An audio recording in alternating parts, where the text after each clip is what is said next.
आप देख रहे हैं कल का बाजार। मैं हूं दीपाली राणा और लगातार तेजी के बाद आज का सेशन थोड़ा सा वॉलेटाइल सेशन था, लेकिन इंटरेस्टिंग ये है कि आखिरी के मिनटों में बाजार में निचले स्तरों से एक रिकवरी बनी और रिकवरी लेकर मार्केट की क्लोजिंग हुई है। तो एक बढ़त वाला सेशन रहा आज का भी अल्टीमेटली, क्योंकि सेंसेक्स और निफ्टी दोनों ही रिकॉर्ड ऊंचाई पर बंद हुए हैं और लगातार तीसरा सेशन था मार्केट का जब हमने वापस मोमेंटम पॉजिटिव होते हुए देखा है। छोटे मझोले स्टॉक्स में ज्यादा अच्छी खरीदारी हमने देखी थी।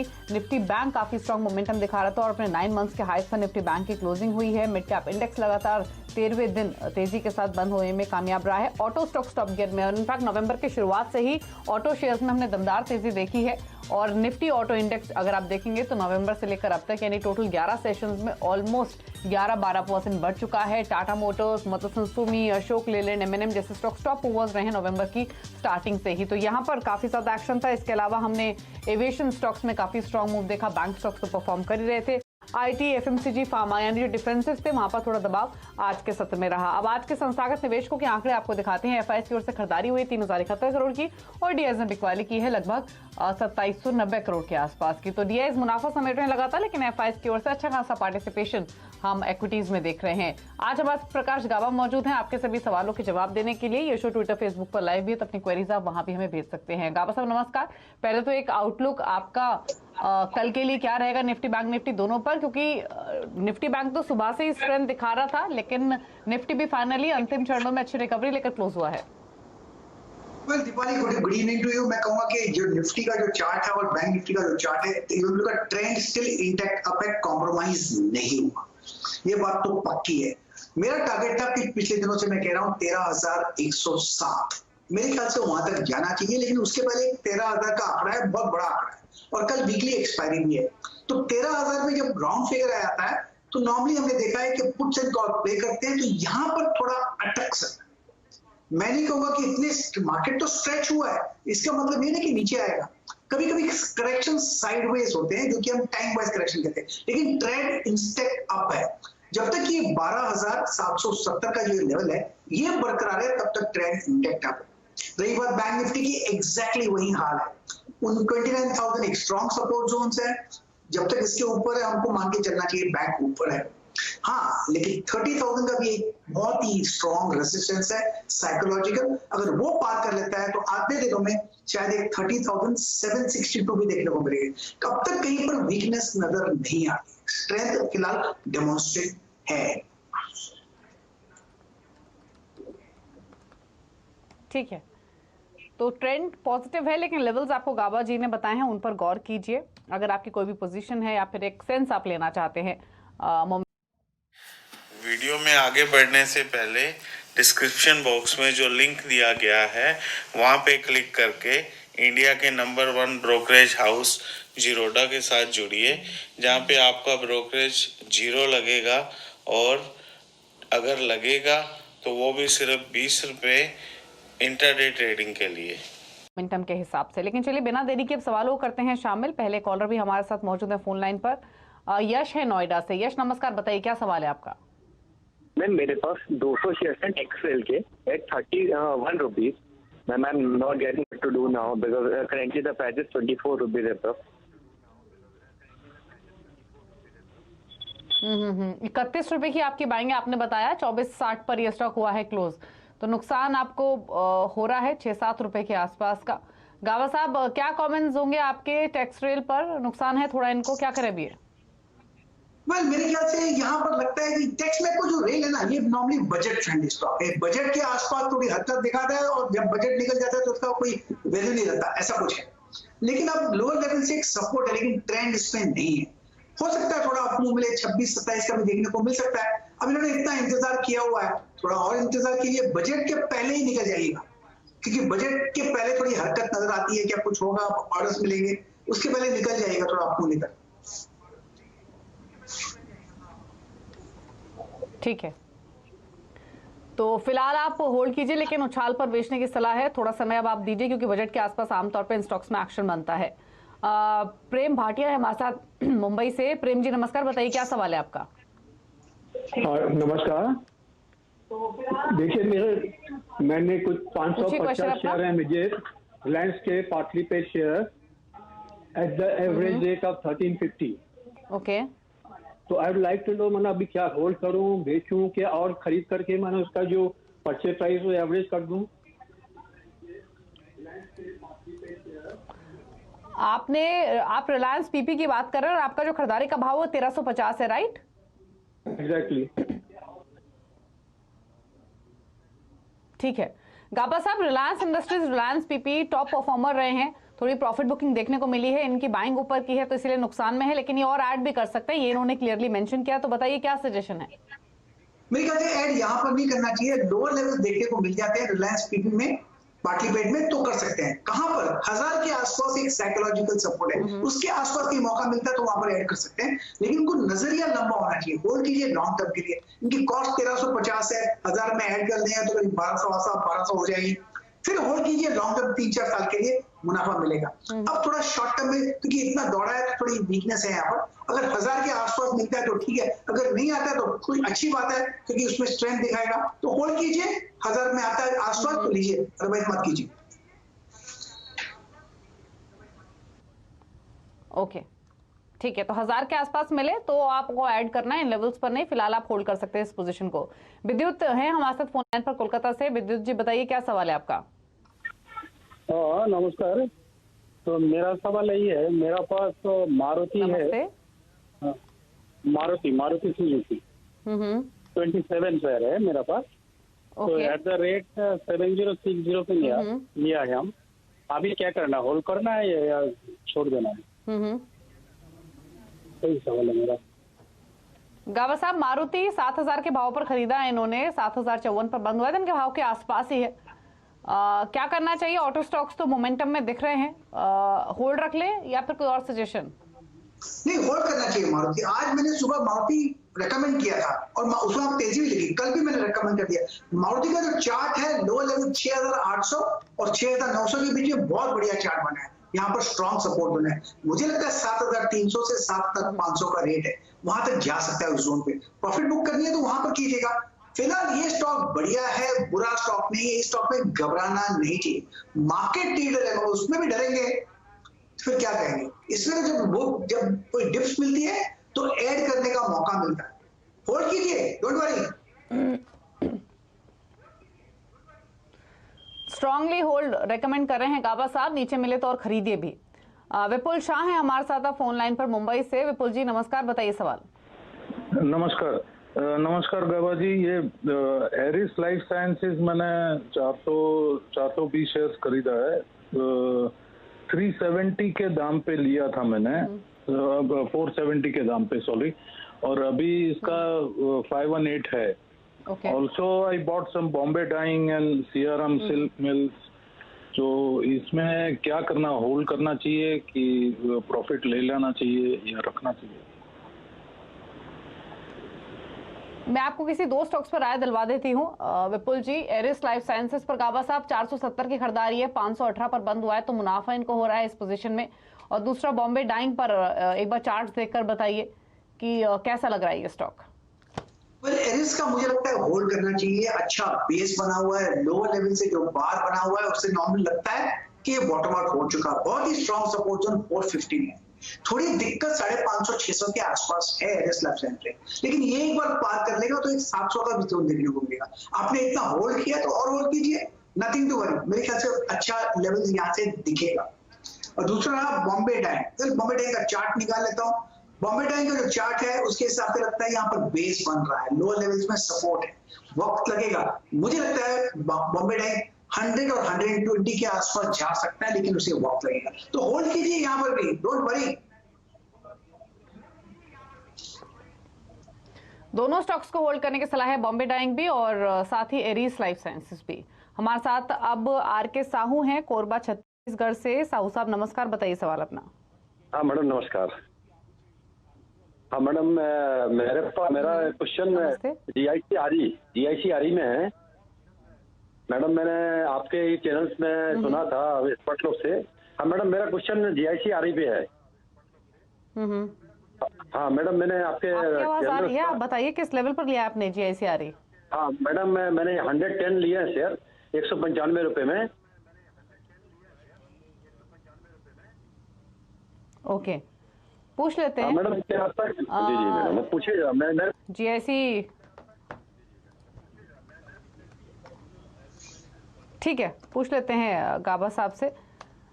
गाबा साहब, क्या कमेंट होंगे? ये general insurance corporation of India GIC की बात कर रहे हैं, 125 पर ये स्टॉक ट्रेड कर रहा है, इनकी बाइंग ऊपर के लेवल की है, नुकसान तो इसीलिए इनको काफी हो रहा है, अब क्या करना है? मेरे को लगता है कि इन्होंने गलत जगह पे ले लिया, बस ये बात है। वैसे यहाँ पर बेस बन रहा है और बेस बनते बनते वक्त लगता है। इनकी कॉस्ट बहुत हाई है, अब 125 के आसपास। नॉर्मली मैं रिवर्स एवरेजिंग की सलाह नहीं देता, लेकिन लगता है यहाँ पर शायद अगर थोड़ा ऐड कर दें तो ठीक रहेगा। एक जो ऐड करे वो 160 में बेच दीजिएगा। मुझे लगता है ये एंटायर इंश्योरेंस स्पेस में हरकत है और आते दिनों में इंश्योरेंस स्पेस में और भी मूव मिलेगा। तो शायद GIC में भी री इंश्योरेंस है, मिल सकता है यहाँ पर, तो मेरे ख्याल से उसका फायदा पहुंचेगा। तो होल्ड कीजिए यहाँ पर फिलहाल, अगर ऐड नहीं करना तो भी ठीक है, होल्ड कीजिए। होल्ड कीजिए और ऐड भी कर सकते हैं, तो जैसे आप कंफर्टेबल हो उस हिसाब से स्ट्रैटेजी आप अपनी आगे ले जा सकते हैं। सुनील भट्ट हैं जामनगर गुजरात से। सुनील जी नमस्कार, बताइए सवाल अपना। नमस्कार मैडम, मेरा क्वेश्चन है हैप्पीनेस माइंड के बारे में। 69 स्टॉक है, 384 रुपीज के। ओके, हैप्पीएस्ट माइंड 384 किन की बाइंग है? रीसेंट लिस्टिंग के बाद अंदर चला भी ये स्टॉक, इन्होंने ऊपर लिया है इसलिए नुकसान हो रहा है गाबा साहब, क्योंकि प्रॉफिट बुकिंग दिखी है इसमें फर्दर। क्या सजेशन है अब? नहीं, लिस्टिंग के बाद लगातार हम गिरावट देख रहे हैं, 1-2 दिन ऊपर चला गया, फिर उसके बाद लगातार गिरावट देख रहे हैं। देखिए इसका स्ट्रक्चर मेरे ख्याल से वीक हो चुका है। ये एक लेवल है 350, इसके ऊपर जब जाएगा तब ठीक है, जब तक ये 350 नहीं क्रॉस करता तब तक थोड़ी दिक्कत आ सकती है। लेकिन लोअर लेवल्स में एक बात तो पक्की है कि सपोर्ट है, और वो सपोर्ट करीब 300 के आसपास है, जो मुझे लगता है ब्रेक नहीं होगा। अगर ऐसा कुछ बात है तो मेरे ख्याल से आप होल्ड कीजिए, अगर 350 को पार करने का इंतजार कीजिए। एक बार वो पार हो जाएगा फिर तो 375 भी देखने को मिलेगा, फिर एक अच्छा आपको मिल सकता है। फिलहाल होल्ड करना चाहिए, आपको लगाना है स्टॉक तो 300 का लगाइए, लेकिन वहां पर लगता है सपोर्ट मिलेगा। ठीक है, तो होल्ड करने की सलाह है, इस स्टॉक में बने रहिए फिलहाल। वरुण है हमारे साथ भोपाल से। वरुण नमस्कार, बताइए सवाल अपना। नमस्कार, एक्चुअली मैंने BHL के 521 शेयर्स लिए हैं 23.1 पे, तो मैं लॉन्ग टर्म के लिए लिया था। मैं पूछना चाह रहा हूँ कि ये मुझे अभी बीच में 44 आ गया था, निकाल लेना चाहिए या रुकना चाहिए? गाबा साहब, BHL 23 की बाइंग अभी भी मुनाफे में है, हालांकि 44 के लेवल्स भी इन्होंने देखे हैं, तो जानना चाहते हैं रुके या निकल जाए? मेरे ख्याल से होल्ड करना है। 40-45 के आस 40-45 का ये जोन है, वहां पर चाहे तो प्रॉफिट बुक कर सकते हैं। मेरे ख्याल से वहां पर एक अपमूव मिलेगा। ये ऐसी जगह पर है जहां से ज्यादा डाउनसाइड नजर नहीं आता, तो एक अपमूव मिल सकता है। तो 40-45 के आसपास एक निकल जाना चाहिए। ठीक है, प्रवीण हमारे साथ नासिक से। प्रवीण जी नमस्कार, बताइए सवाल।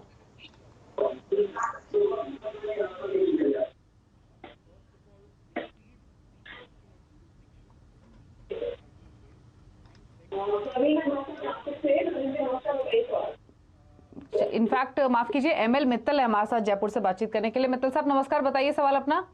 हाँ नमस्कार मैडम, मेरे पास इंडियन ऑयल के शेयर हैं, 90 रुपीज में खरीदे हुए मैंने। 90 की आपकी बाइंग है, 85 पर ये स्टॉक बंद हुआ है। 400 शेयर है आपके पास? 400 शेयर मेरे इंडियन ऑयल के खरीदे हैं 90 रुपीज में। ठीक है, गाबा साहब, इंडियन ऑयल कॉर्पोरेशन 85 पर बंद हुआ है, 90 की इनकी बाइंग है, नीचे इनके खरीदारी से क्या व्यू है आपका? जहां इन्होंने खरीदा उसके बाद लगातार नीचे निकले, लेकिन नीचे आने से एक बाउंस भी मिला, उससे एक स्ट्रक्चर सुधर गया। अब कह सकते हैं टेक्निकल रूप से एक डबल बॉटम बन गया। अब ये 95 का इसको पार करना है, एक बार 95 पार कर लेगा तो 110 भी देखने को मिलेगा आपको। तो मेरे ख्याल से होल्ड करना चाहिए और इंतजार कीजिए। आपने जब इतनी गिरावट देखी है तो आप कॉस्ट के आसपास है, आपको लगेगी लालच कि कॉस्ट मिल रहा है निकल जाओ, मत निकलेगा, होल्ड कीजिए। ठीक है, तो होल्ड करने की सलाह है आपको, आप बने रहिए अपनी इस पोजीशन में। एक ब्रेक के लिए यहाँ पर रुक रहे हैं, लौटेंगे तो कुछ और सवालों को करेंगे शामिल। जल्द वापस आते हैं। प्रकाश गबा हमारे साथ बने हुए हैं आपके सभी क्वेरीज को आंसर करने के लिए। आप देखते रहिए कल का बाजार।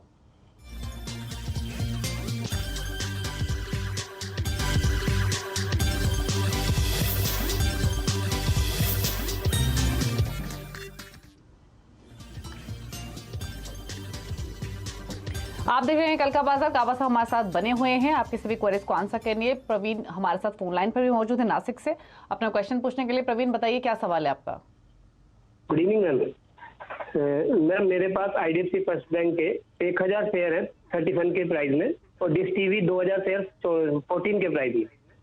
प्लीज शॉर्ट टर्म और लॉन्ग टर्म दोनों के लिए मुझे सजेस्ट करिए। IDFC फर्स्ट के अलावा दूसरा स्टॉक कौन सा बताया आपने? डिश टीवी 2000 शेयर 14 रुपए।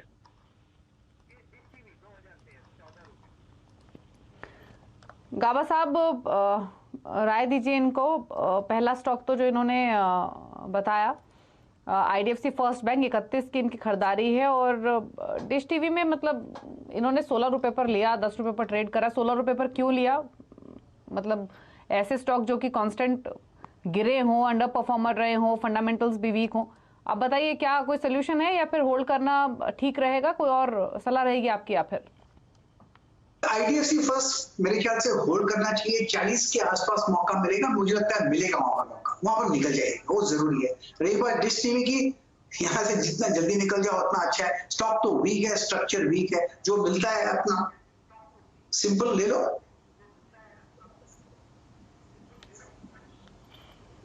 ओके अगला सवाल हमसे पूछने के लिए अशोक हैं ओडिशा से। अशोक जी नमस्कार, बताइए सवाल अपना। जी मैम नमस्कार। गवा साहब को मेरा क्वेश्चन है, मेरा पास अभी HUL का 2000 रुपये का खरीदारी है और 50 शेयर है मेरे पास। एक्चुअली वो मुहूर्त ट्रेडिंग के लिहाज से मैं लिया था आपका चैनल के सुनने से। अभी उनका भाव कम लगा हुआ है, इसको क्या करना है? और मेरा पास भी और टाटा कंज्यूमर भी है 5 से 15 रुपया में, इसको क्या करना है? ठीक है ठीक है। HUL 2000 की बाइंग, मुनाफा इनको हो रहा है 500 के आसपास की बाइंग टाटा कंज्यूमर में। दोनों क्वालिटी स्टॉक सेम सेगमेंट के होल्ड करेगा वह साहब?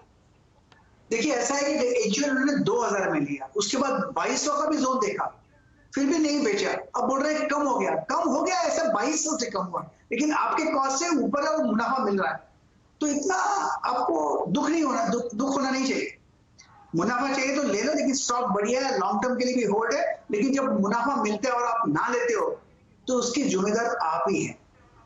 आपने इस चैनल को देखा, यहाँ पर मौका भी मिला लेने का और आपको फायदा भी हो रहा है, तो अच्छी बात है। रही बात टाटा कंज्यूमर की, ये स्टॉक बढ़िया है, होल्ड करना चाहिए। जितना ज्यादा होल्ड करेंगे उतना अच्छा है। शॉर्ट टर्म में 550 का भी जोन देखने को मिल सकता है। ये स्टॉक अगर मेरे पास होता तो मैं घबराता नहीं, होल्ड करता।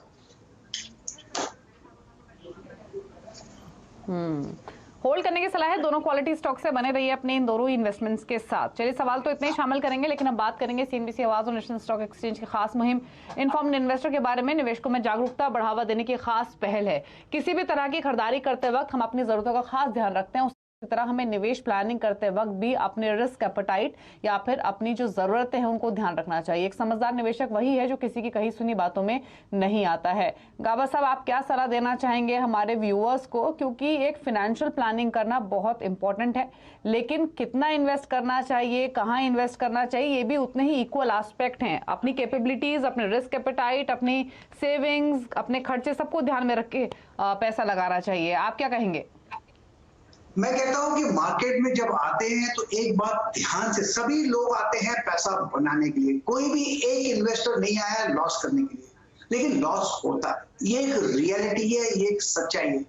जब एक ट्रेड होता है तो एक बायर होता है और एक सेलर होता है, दोनों को पैसा बना, लेकिन दोनों में से एक का लॉस होता है। तो ये एक सच्चाई है, इस पर ध्यान दीजिए कि लॉस हो सकता है। उतना ही पैसा लगाइए मार्केट में जितना कि आप लॉस सह सके, क्योंकि एक रियलिटी है। इसका मतलब ये नहीं कि लॉस होगा, समझिए कि लॉस हो सकता है और फिर ट्रेड कीजिए और फिर निवेश कीजिए। मुनाफा बनता है लॉन्ग टर्म, लेकिन एक ध्यान दीजिए कि लॉस भी हो सकता है। काफी लोग मार्केट में आते हैं लोन लेकर, वो नहीं होना चाहिए मेरे ख्याल से। थोड़ा ध्यान दीजिए। ठीक है, तो ध्यान से इन्वेस्टमेंट्स कीजिए और निवेश से जुड़ी हुई हर बारीकियों पर ध्यान देना जरूरी है जब आप अपनी फाइनेंशियल प्लानिंग करते हैं। तो क्विकली एक सवाल और ले लेते हैं। हमें ढेर सारे सवाल क्योंकि ऑलरेडी मिल रहे हैं, और जो सवाल हमें आया है ये इनफैक्ट फेसबुक के जरिए हमें एक सवाल आ रहा है और ये सवाल आ रहा है कीरी इंडस्ट्रीज पर। रमेश ने सवाल भेजा है दिल्ली से गाबा साहब, और कीरी इंडस्ट्रीज 450 के आसपास ट्रेड कर रहा है। सवाल इनका ये है कि 570 की इनकी बाइंग है, शायद 2 महीने पहले इन्होंने खरीदारी की है और अब नुकसान में है, तो जानना चाहते हैं क्या करें। रख सकते हैं वैसे लॉन्ग टर्म? रख सकते हैं तो रख लीजिए। 450 के आसपास स्ट्रॉन्ग सपोर्ट जो है, अगर ये संभालता है तो फिर एक अप्रूवल कॉस्ट के आसपास मिल सकता है, वहां पर निकल सकते हैं। क्योंकि इन्होंने जब लिया है उसके बाद लगातार गिरावट देख रहे हैं, और लिया तब है जब काफी दौड़ चुका। मुझे ध्यान है स्टॉक में, तो मेरे ख्याल से थोड़ा इंतजार कीजिए। स्टॉप लगाना है 450 का लगाइए, अप्रूव मिलता है तो कॉस्ट के आसपास निकल जाएगी। ठीक है, तो आपकी कॉस्ट के आसपास पहुंचे तो एग्जिट करने की सलाह है गाबा साहब की ओर से कीरी इंडस्ट्रीज। चलिए शुक्रिया गाबा साहब, आप आए शो में और सभी स्टॉक्स पर आपने अपनी राय भी दी।